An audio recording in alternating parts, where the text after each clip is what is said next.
Sabay-sabay natin alamin ang mga kaganapan na nangyayari sa ating bansa.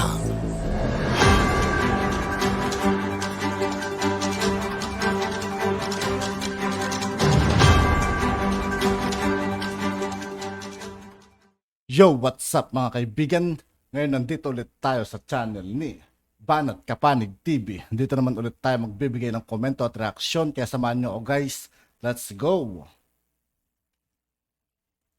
Pero, sinabi ko na dapat buong mundo sumapi sa ICC, hindi po para magkaroon ng substitute ang lokal na hukuman. Kinakailangan gumagana lang sila kapag hindi po gumagana ang lokal na hukuman dahil walang krimen na karumal-dumal ang dapat hindi maparusahan. So sa akin, okay po yun kung tayo babalik. Pero maapektuhan ba ang drug war? Hindi. Bakit? Dahil nakasaad po sa Rome Statute, dahil ito isang criminal statute, ang jurisdiction ay prospective, hindi po retroactive. So kung ngayon walang jurisdiction sa drug war, bukas kung sasapi tayo muli sa ICC, wala pa rin jurisdiction. Bakit? Kasi yung presidency ni Presidente Duterte ay in the past. Ang jurisdiction lamang ng ICC kung babalik tayo, yung mga krimen na po pwedeng gawin ng mga presidente matapos tayo bumalik. Ibig sabihin, tanging mga gawaing lang ng mga nakaupo at ang mga uupo pang presidente ang po pwedeng litisin ng ICC. So yung mga nagsusulsol kay PBBM na para bawian ng mga Duterte ay kinakailangan bumalik sa ICC, mali po kayo. Hindi na po magkakaroon ng jurisdiction sa mga Duterte ng ICC dahil natulog sa pansitan yung prosecutor. Nag-antay pa ng 2 taon. 3 taon pa nga 19, 20, 21, 22, 3 taon bago humingi at nabigyan ng otoridad para mag-proceed sa preliminary investigation. At dahil wala na pong jurisdiction sa nakalipas, ang jurisdiction po ng hukuman, prospective. Papunta po sa hinaharap, hindi po bumabalik. So mabibigo pa rin po kayo. At baka ang nakaupong presidente ang maimbestigahan, hindi na nakaupong presidente. Sana po malinaw yan. Ayaw lang niya na kontrahin na frontal ang ginagawa ng kanyang pinsan na si Speaker na sa tingin ko ay talagang siyang nagbigay ng basbas, although dininay niya, na atupagin yung mga resolusyon na makipagtulungan tayo sa ICC. 2 bagay po yan. Una-una, yung magtulungan sa nagaganap na preliminary investigation, ukol nga dito sa drug war, at pangalawa, pagbalik sa ICC. Now, yung una po, yung pagtulungan sa ICC, imposible po yan. Bakit? Dahil nakasaad po mismo doon sa Rome Statute na kung saan binuo ang ICC na ang jurisdiksyon ng korte dapat sa mga miyembro lamang ng hukuman. Tayo po ay umalis noong 2018. Ngayon, dahil nagkaroon na naunang desisyon ng International Court of Justice na yung mga estado hindi po pwedeng umalis ura-urada sa isang tratado, kinakailangan merong reasonable period of time. So sa Rome Statute po, ang sabi, ang reasonable period of time ay 1 taon. Kaya nga po kung ikaw ay umalis ng 2018, ang effectivity po ng pag-alis natin ay 2019. Pero meron din nakasaad sa Rome Statute na kapag isang bansa ay umalis sa Rome Statute, hindi maapektuhan yung katungkulan na makipagtulungan sa mga bagay-bagay na meron ng cognizance, ang tawag po doon. Cognizance ang salitang ginamit. Ano po ibig sabihin yun? Ito ba yung mga bagay-bagay na meron ng jurisdiction ng korte? Kailan ba nagsisimula yung jurisdiction ng korte? No? Alam niyo po, kakaiba ang ICC. Kasi nung yan ay tinatalakay, yung mga Amerikano nagreklamo. Bakit napakakapangyarihan itong prosecutor na ito? O pwedeng magdemanda ng mga nakaupong presidente and yet hindi naman siya halal ng taong bayan kasi sa Amerika po halal ang taong bayan. So para mainganyo ang mga Amerikano na sumapi sa ICC na hindi naman po nangyari. Hanggang ngayon, ang Amerika, China, Russia ay hindi po kasapi ng ICC, naglagay sila ng probisyon na para malimitahan ang kapangyarihan ng prosecutor, hindi po pwedeng gumalaw ang prosecutor na walang pagpayag ng korte mismo sa pamamagitan ng pretrial chamber. Ang tanong, kailan ngayon yung kooperasyon na hindi maaapektuhan kung ang isang bansa ay bibitiw sa kanyang pagiging miyembro ng ICC? Ito ba doon sa level ng preliminary examination na wala pang interbensyon ng hukuman? O doon sa preliminary investigation na kinakailangan payagan ng hukuman ang prosecutor? Now, nagkaroon na po ng kaso yung Burundi. Umalis po ang Burundi, pero doon sa 1 taon, matapos ng kanyang instrument of withdrawal, humingi po ng permiso yung prosecutor para magsimula ng preliminary investigation. So ang sabi ng hukuman, yung pag-alis ng Burundi hindi maapektuhan ng jurisdiction ng korte kasi doon sa 1 taon, matapos ang instrument of withdrawal, nakapaghingi at binigyan ng otoridad na magsimula ng preliminary investigation. Dito sa Pilipinas naman po, 2018 tayo umalis. 2019 naging epektibo. 2021 lamang humingi ang prosecutor ng otoridad para magpatuloy ng preliminary investigation at 2022 lamang po ibinigay ang ganyang otoridad. So malinaw po, nang ibinigay ang otoridad para magpatuloy ng preliminary investigation, hindi na po tayo miyembro at dahil dyan, wala na talaga tayong obligasyon na makipagtulungan. Bakit ang sinabi naman ng hukuman doon sa final ng OSG ay tutuloy-tuloy ang investigasyon? Kasi po, hindi na-argue ng Solgen yung epekto ng pag-alis natin sa Rome Statute. Ang sabi lang niya, bukas ang hukuman. Ang sabi ng hukuman, kung ang sasabihin mo, bukas ang mga lokal na hukuman mo, tinatanggap mo na ang jurisdiction ng ICC. So pero sa akin po, pagdating na, pag meron na mga personalidad na makakasuhan ng kaso, sila na po ang magsasabi walang jurisdiction. At ang tingin ko po, 100% Pairal ng batas. Okay. Any comment? Reaksyon? Okay lang po. Sige lang po.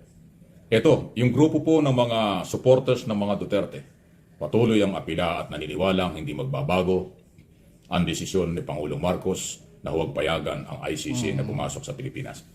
Yan ang kanilang paniniwala. Pag pinayagan nyo yun, mga kaibigan, parang pinalimutan ng sa Tatay Digong kung sakali na, no? Pero hindi natin malaman yan kung yan ay mananatili o hindi. Pwedeng magbago, pwedeng hindi. Nasa ating Pangulo na yan. Conforme sa kanyang mga pagsusuri. Marami siyang legal advisor, consultant na kanyang kinukonsulta dyan. Ano ba ang pinaka-the best para sa mamamayang Pilipino tungkol dyan? Yan po yun eh. So hintayin natin kung ano ang magiging desisyon ng ating Pangulo before and after ma-final matapos ng Kongreso yung kanilang 3 resolusyon na hinihikayat ang pamahalaan na payagan ng ICC. Yan po yung issue dito. Okay? At ito po yung major development dahil alam ng Department of Justice, dahil si Remulla ay dati rin congressman, alam niya yung authority ng Congress. Alam niya ang epekto ng resolusyon.